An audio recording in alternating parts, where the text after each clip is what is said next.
আসসালামু আলাইকুম গাইজ, সবাই কেমন আছেন? আশা করি সবাই ভালো আছেন।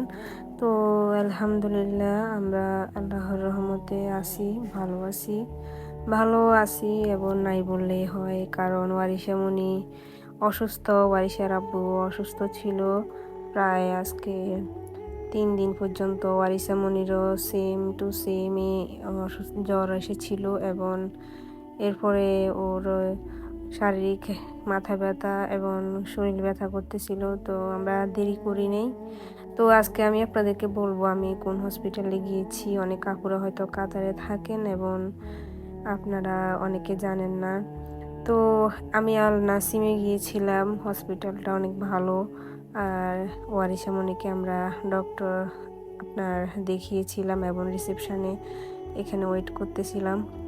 তো আজকে আপনাদেরকে শেয়ার করার মূলত একটাই কারণ, অনেক আপুরা আমাকে জিজ্ঞেস করতেছেন ওয়ারিশামণির কথা।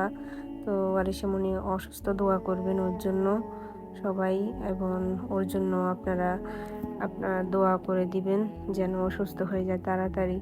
তো দেখেন, আমরা ওষুধ নিয়ে বের হয়ে আসছি। ওয়ারিশাকে তার বাবা নিয়ে যাচ্ছে। তার বাবা অনেক টেনশন করতেছে তার মেয়ের জন্য। উনি অনেক আদর করে এবং তার থেকেও বেশি আমি, এবং রাতের পর রাত ঘুমাতে পারতেছিলাম না ওর জন্য। ওকে সারা রাত মাথায় জলপট্টি দেওয়া থেকে শুরু করে সব করতেছিলাম।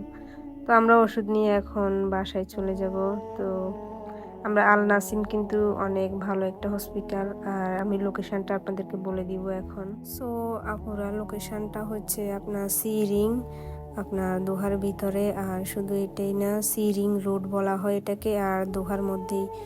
তো আইনখালের থেকে এখানে আসতে আপনার 15 মিনিটের মতো আমাদের লেগেছিল।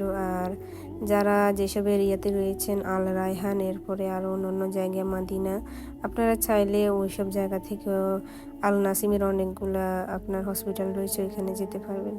তো গাইস, আমার ভিডিওটা একদমই শর্ট, আমি জাস্ট আপনাদেরকে জানালাম, হয়তো বা অনেক আপুদের উপকারও হবে। পুরো আজকের ব্লগটা এই পর্যন্তই। সবাই ভালো থাকবেন, আমাদের জন্য দোয়া করবেন, বেসিক্যালি ওয়ারিশার জন্য দোয়া করবেন, ওয়ারিশার যেন সুস্থ হয়ে যায়। আর কারো যদি উপকার হয়ে থাকে কমেন্ট বক্সে জানাবেন। তো আল্লাহ হাফেজ।